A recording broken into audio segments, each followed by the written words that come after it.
हम माता दुर्गा के प्रथम रूप को, जो माता दुर्गा का प्रथम रूप है, उसके बारे में वर्णन कर रहे हैं। माता दुर्गा अपने पहले स्वरूप में शैलपुत्री के नाम से जानी जाती हैं। पर्वतराज हिमालय के वहाँ पुत्री रूप में उत्पन्न होने के कारण इनका यह शैलपुत्री नाम पड़ा था। वृषभ स्थिता इन माता जी के दाहिने हाथ में त्रिशूल और बाएं हाथ में कमल पुष्प सुशोभित है। यही नव दुर्गाओं में प्रथम दुर्गा हैं।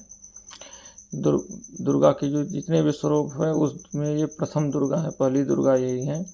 अपने पूर्व जन्म में प्रजापति दक्ष की कन्या के रूप में उत्पन्न हुई थी, तब इनका नाम सती था। इनका विवाह भगवान शंकर जी से हुआ था।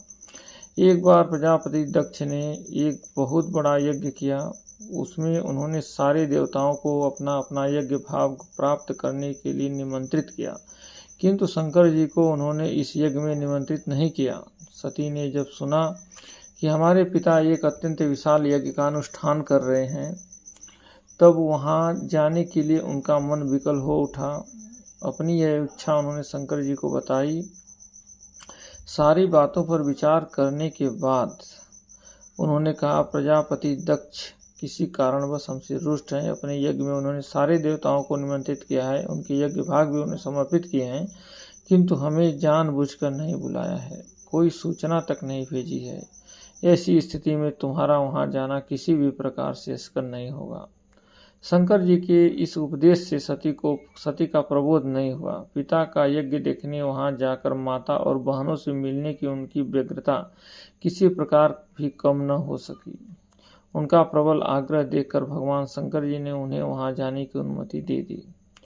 सती ने पिता के घर पहुंचकर देखा कि कोई भी उनसे आदर और प्रेम के साथ बातचीत नहीं कर रहा है। सारे लोग मुंह फेरे हुए हैं। केवल उनकी माता ने स्नेह से उन्हें गले लगाया। बहनों की बातों में व्यंग्य और उपहास के भाव भरे हुए थे। परिजनों के इस व्यवहार से उनके मन को बहुत क्लेश पहुंचा। उन्होंने यह भी देखा कि वहां चतुर्दिक भगवान शंकर जी के प्रति तिरस्कार का भाव भरा हुआ है। दक्ष ने उनके प्रति कुछ अपमानजनक वचन भी कहे।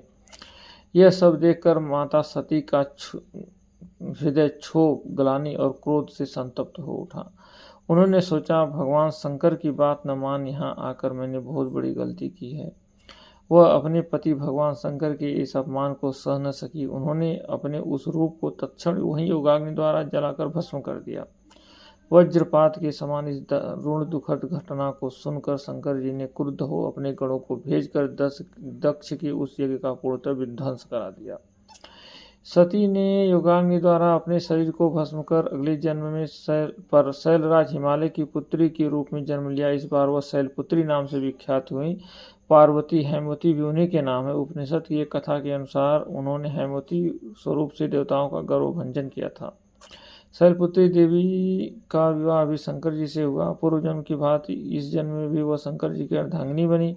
नव दुर्गाओं में प्रथम शैलपुत्री दुर्गा का महत्व और शक्ति अनंत है। नवरात्र पूजन में प्रथम दिवस इन्हीं की उपासना और पूजा की जाती है। इस प्रथम दिन की उपासना में योगी अपने मन को मूलाधार चक्र में स्थित करते हैं। यहीं से उनकी योग साधना का प्रारंभ होता है। यही माता दुर्गा का पहला स्वरूप है। माता आदिशक्ति जगत जननी जगदम्बा ने यह पहला स्वरूप धारण किया था शैलपुत्री देवी के नाम से। यही शैलपुत्री देवी प्रथम दुर्गा है। नौ दुर्गाओं में प्रथम दुर्गा है। ये कथा है इस प्रकार। ठीक।